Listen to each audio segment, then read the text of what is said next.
Hello, and thank you for clicking on this video. Yeah, it's got this, it's a beautiful day here in sunny Kent. Got this Ducati Monster 696 Plus. I do believe there is a difference between the 696 and the 696 Plus. I couldn't tell you what the differences are. Must be a few more bells and whistles on this one than the standard one. Bit of background why we've got this and why we're selling it. So we bought this last year for my wife to do her DAS course on.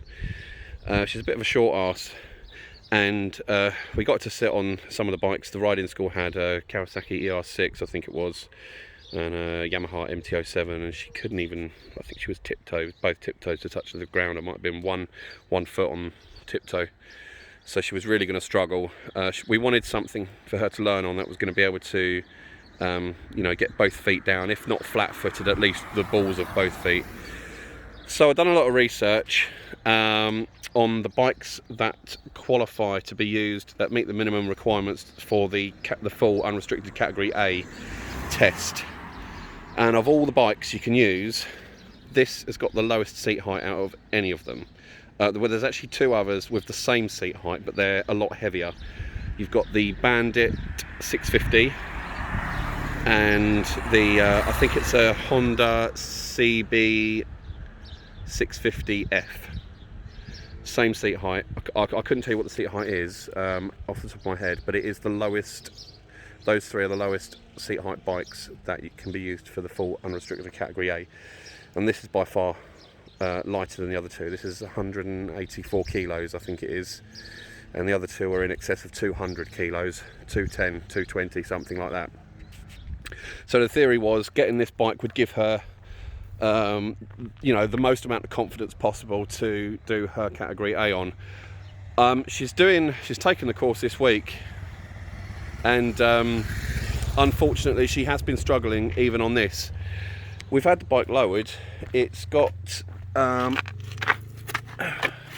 the top of the suspension, the spring here, I don't know if you can see in the sunlight, there's a plate that goes there. That can be removed and reverted back to standard. It's not a difficult job.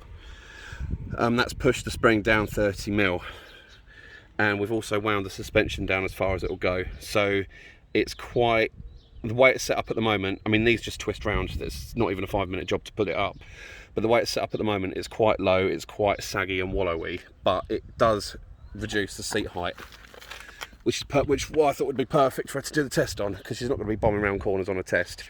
So yeah, to get sort of improve the ride quality, that probably wants winding up about halfway to however that suits the rider. It's not a difficult job. Where else to start? Yeah, so she's struggling with even this bike. So the riding school have got a Rebel 500. They've put her on that, and she's far more confident on that. So she's just going to do that. She's going to get her A2.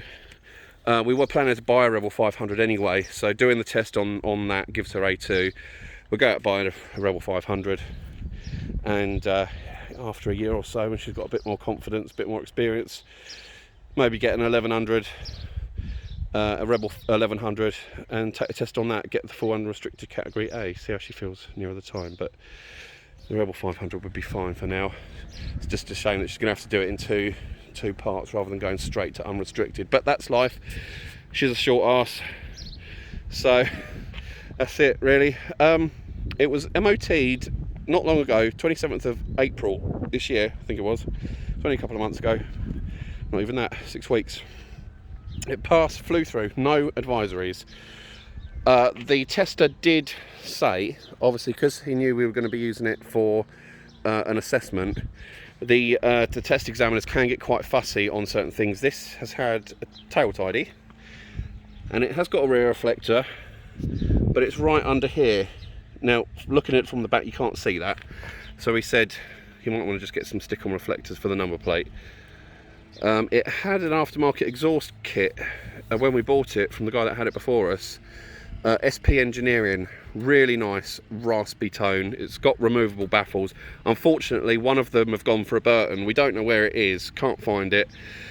I've checked the SP Engineering website. They're only $15.99 for a replacement baffle. So we've got the I've got a separate video on all the extras we've got to go with it, but the SP Engineering exhaust system It goes with the bike if you want to put that on. That gives it a really raspy, nice tone. But again, we felt that the Examiner might get a little bit fussy about that because it's quite a loud exhaust. So we just wanted this bike as stock as possible.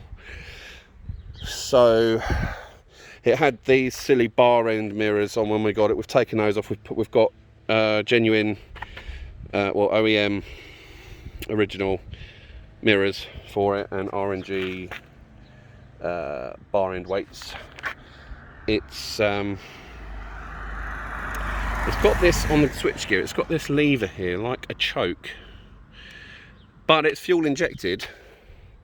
So what that does, I've never seen that on a fuel injected bike before. I think it just advances the idle, so you can warm it up quicker. So yeah, you don't need to warm it up at this time of year really. I just usually leave that off. It starts on the button even in the cold. Start it up for you.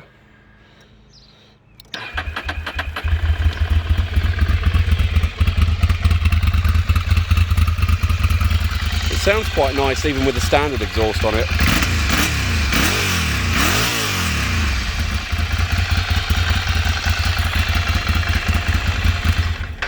So yeah, starts first time. She rides beautifully. We've had it out and about quite a bit.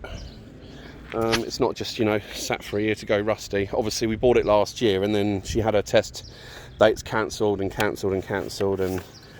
rebooked and yeah, you're right mate, it's my neighbour. So finally got a test date and things. 5,687 miles. What to mention, it's got bar risers. For a naked bike, without the bar risers, it's quite an aggressive seating position. Most naked bikes are fairly sort of bolt upright, sit up and beg, but this is, quite length forward.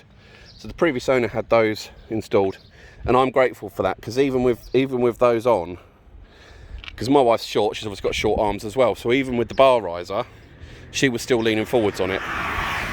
When I'm sat on it,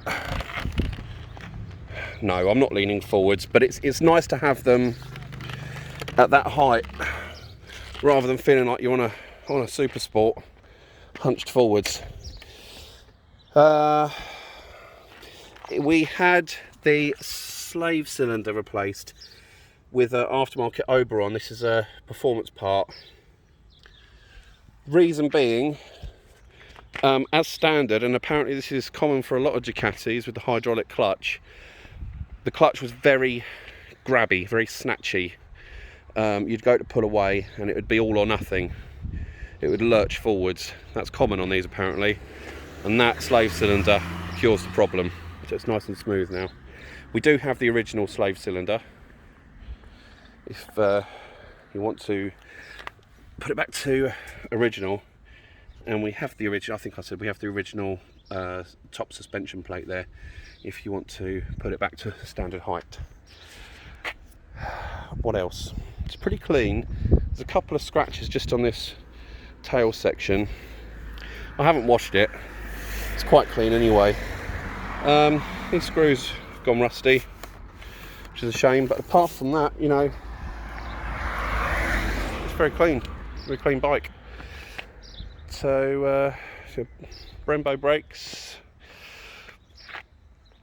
Yeah, I don't know what else to say about it really. We've got 2 keys. So she rides beautifully, and it's got an LED headlight conversion that can be reverted to standard. It's not a difficult job. 2 bolts, one there, one on the other side, and the whole front piece just pops off if you should decide to put halogen bulbs back in there. But the MOT tester wasn't fussed about that.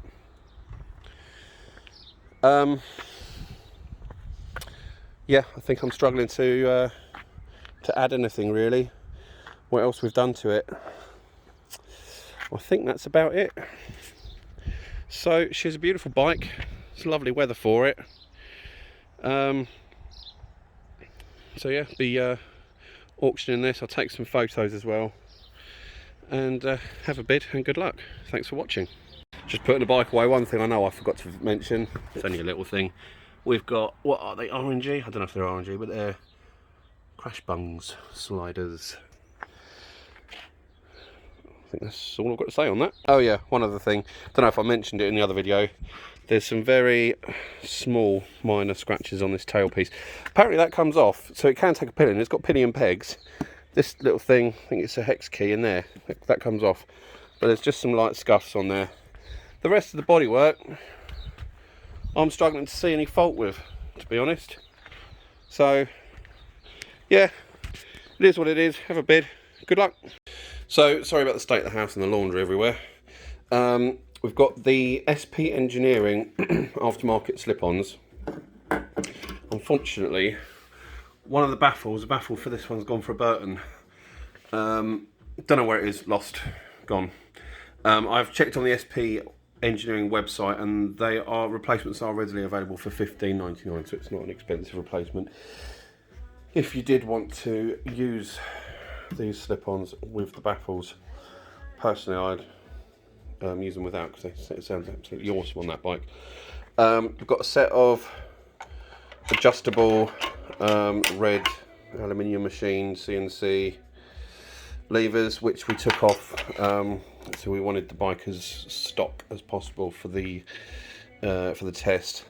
A couple of different bar end mirrors for it. I think it came with the round ones when we got it, and he gave us these as well. As I say, we've just put the stock mirrors back on for the test. The original slave cylinder, the clutch slave cylinder, as previously mentioned, the slave cylinder has been replaced with an uprated one from Oberon, which helps the snatchiness of the hydraulic clutch on the Ducatis. That is a master cylinder. It's just a spare that we've got. Switch gear, spare set of switch gear for it, and those are nothing to do with it. That's for the master cylinder.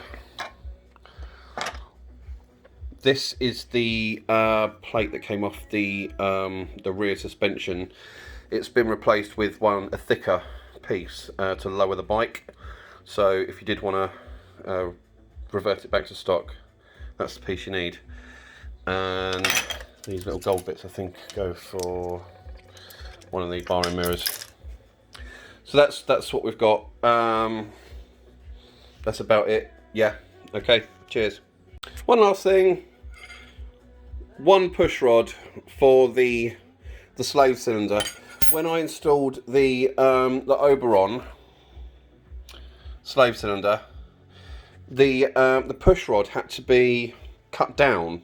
The travel in the Oberon was less than on the original. It's a generic part that fits many different Ducatis, and some of them require a different length push rod or a piece to be inserted in the new one to lengthen it. To shorten it, sorry. That's not right, I'm talking bollocks. Anyway, the push rod I had to cut down to size, trimming it off with a Dremel millimetre by millimetre, eventually got it to the correct length.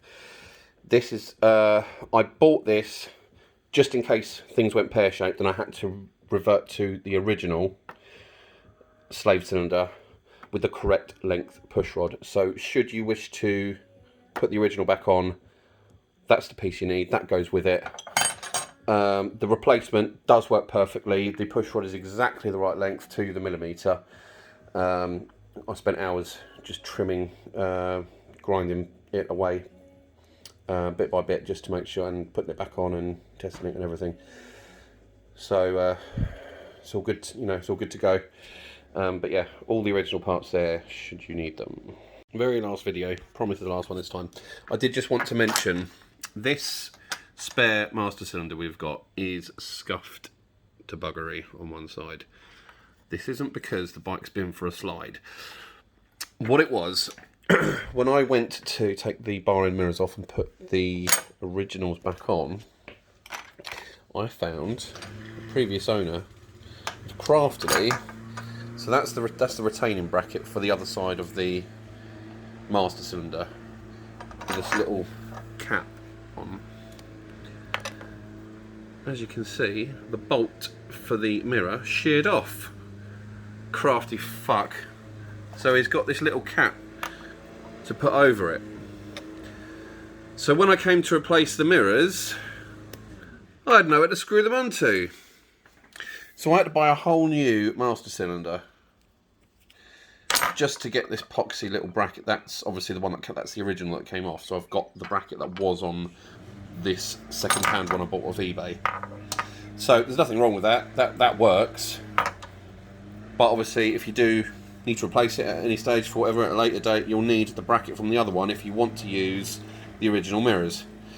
So that's why it's scuffed. It's not because the bike's been down. I just wanted to make that clear. Thanks very much for watching. I know it's been lengthy. If you've made it to the end, you get a gold star. Cheers!